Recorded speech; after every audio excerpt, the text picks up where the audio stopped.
All right, YouTube, what it do? LT1J, I'm back with another one, baby. Today's gonna be a good one. What I got for y'all today, man, let me show y'all what we doing today, man. Got something special. We're doing the SS dash. You see that 200 on the dash, man. We're doing the SS dash in the 2020 Camaro Lt1. So we're gonna be replacing all this up here. That's gonna be game changer. As everyone knows, this is like one of the main weak points of this car. And yeah, no, this dash is gonna change up the entire interior, make driving this way more enjoyable, as if it wasn't already. But without further ado, man, I'm about to get straight into it. I'm gonna throw the GoPro on my head, just do a little time lapse or whatever, and bring y'all with me with the process. So.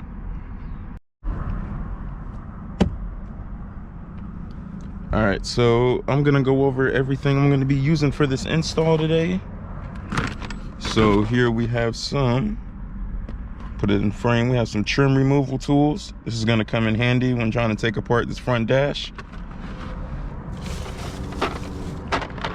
Then right here, I have a 1/4 drive set. This has the, what I really need is the 1/4 drive socket wrench, and then we have the 9/32 or the 7mm. That's what size all the bolts are behind these panels, are 7mm. So I got the 7-meter deep socket, the 1/4 drive socket wrench, and then the extension for that socket wrench as well, just to reach all the way back there, because some bolts are kind of far back, I think, for the instrument gauge cluster back here.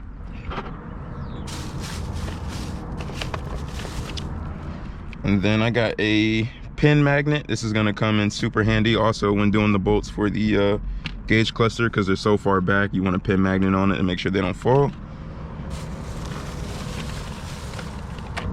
And last but not least, I have a T10 torque screw wrench. I'm not sure what this is used for, but I read during the forum I would need it, so I got this just in case as well. All right, so the first step I'm starting with is getting this trim panel off here for the radio. Just gonna ease this off here nicely and politely,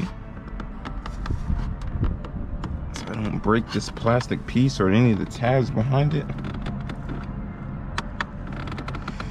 There we go.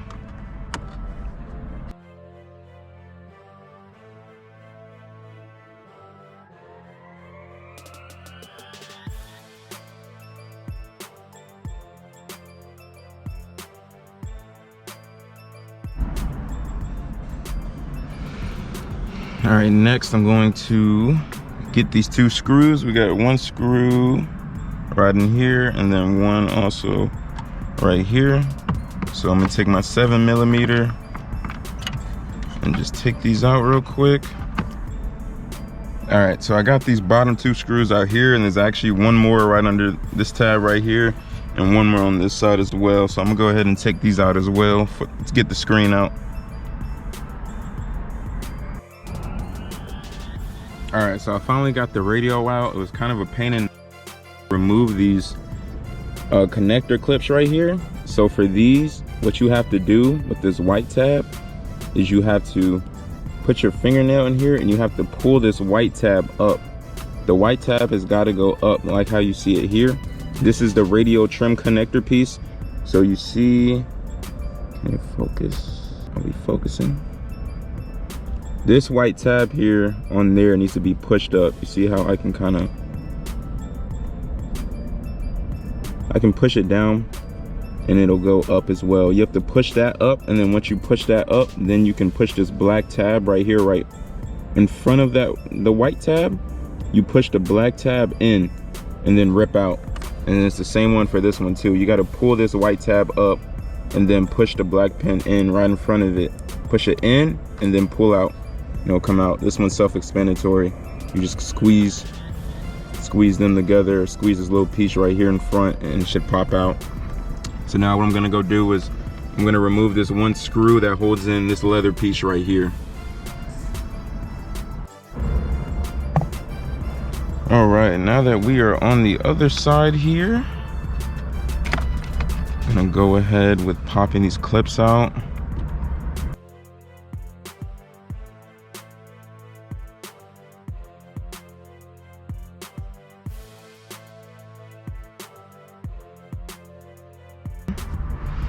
Now we got a few more bolts to remove. So we got one, 2, and 3, I believe. And 4 back there as well. 1, 2, 3, and 4 right here. And 5 right here on the corner. So I'm gonna go ahead and remove these bolts so we can get this dash out. All right, so I stand corrected with the 3 screws. We're not removing this one right here. So this one can stay in. It's not actually holding this dash piece in. So I just removed 1, 2, and 3 right there. And then with that, I've gone ahead and just started with this edge here, since it's kind of easy. You see you got a tab right here. Go ahead and pop that one out, just kind of start on the bottom. I've already loosened it up a little bit, just with my hands. I didn't even use the trim tool yet. So that whole bottom part is off already. I'm just gonna come up here to the top. Yeah. And just slowly work our way around here. I'm gonna take off my Pro Clips USA phone mounts. That thing is the truth. All right, let's go ahead and start taking off this front piece here.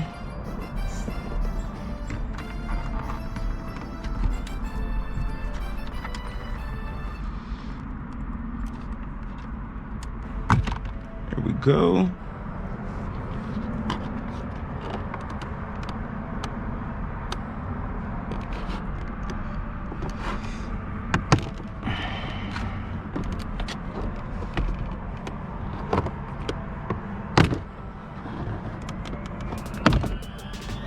All right. I think we are ready to bring this thing out.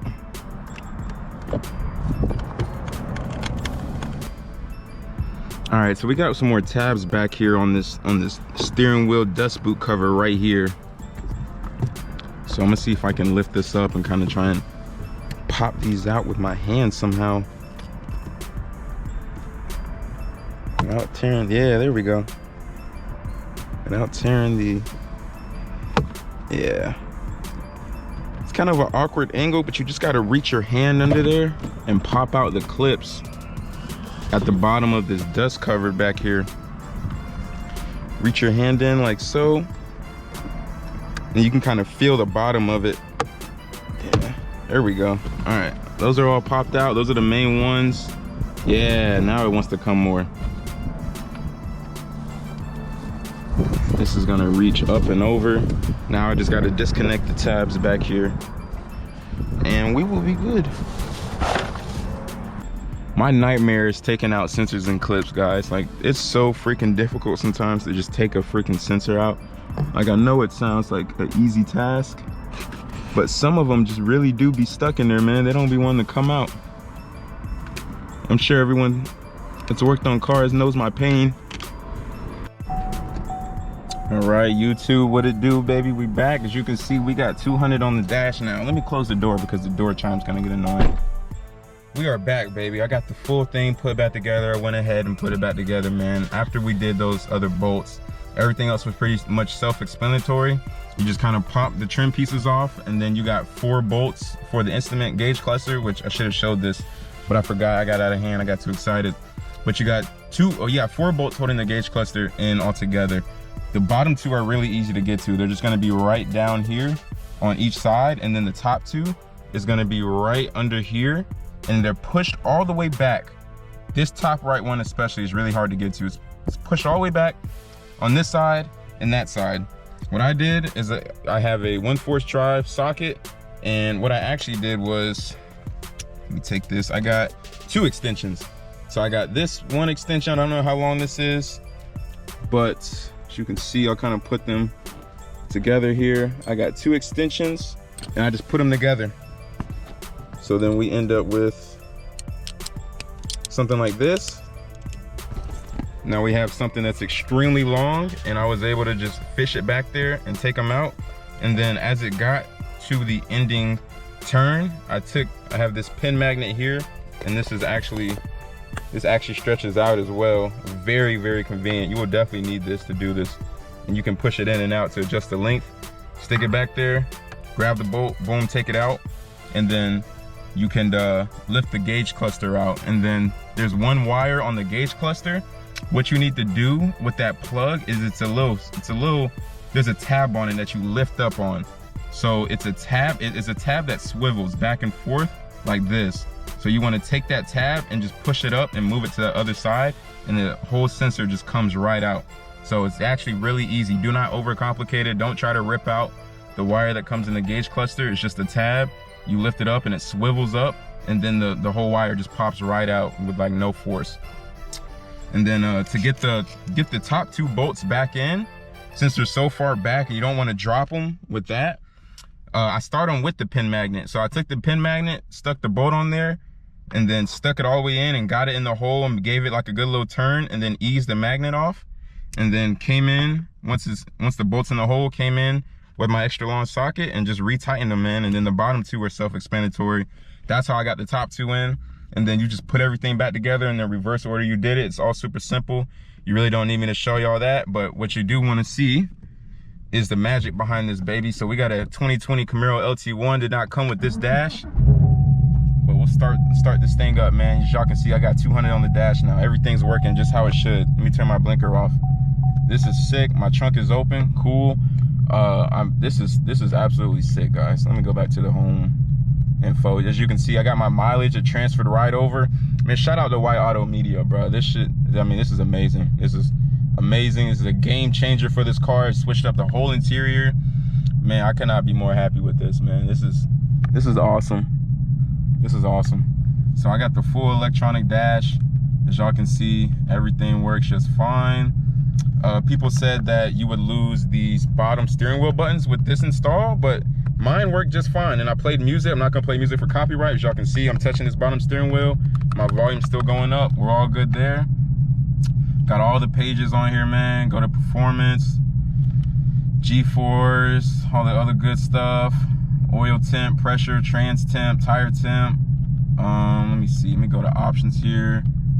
Standard, I can actually switch the screen to the technology package, and that's that. And I can go back there. So got that, and then if I switch my modes, everything is working just fine. As you see, I can switch my mode and it all comes up fully digital, baby. You know how we rock. Shoot, that's it, man. That's it. Y'all want to see the revs works just fine. Nothing is off, nothing like that. So hey, man, shout out to WhiteAutoMedia. If y'all want to do the same thing, do it. You definitely should not pay someone to install this for you. I'm glad I didn't, because I almost did, until I realized shops were gonna where they were trying to tax my head off. So I decided to do it myself, man. And all right, guys, I'm back. Sorry about that, my camera cut off. I had to go ahead and run up here to work real quick. I did the full install right before work, so that should show y'all just how long it should take you. Only took me about 1 hour and 30 minutes, man. Everything's working. I think I showed y'all already. I got the AC, it's going, everything is good, man. This is lovely right here, guys. So if you got an LT1, you should definitely be looking at doing this mod. This is one of the main things that the LT1's missing from the SS. I know a lot of people are probably saying, oh, that's not the main thing. You're missing the oil coolers and all the other stuff. Look, performance stuff, yes, but interior wise and cosmetically, we're not really racing or tracking these cars. They're just our daily drivers. So for a daily driver standpoint, this is something that's gonna serve a big functionality purpose, from that standpoint. So if anyone has any questions or anything about the process, feel free to ask questions in the comments. I will reply to them as quickly as I can to help everyone out. This is super, do not be intimidated by this install. This is super easy to do.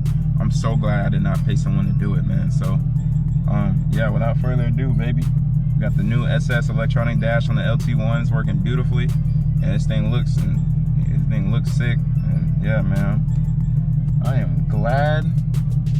So without further ado, man, I'm about to go clock into work. It's almost 2:30. It's time for me to go. So if y'all enjoyed the video, hit the like, subscribe button, man. Stay tuned for more mods. We got more stuff coming. Till next time, LT1J, I'm gone.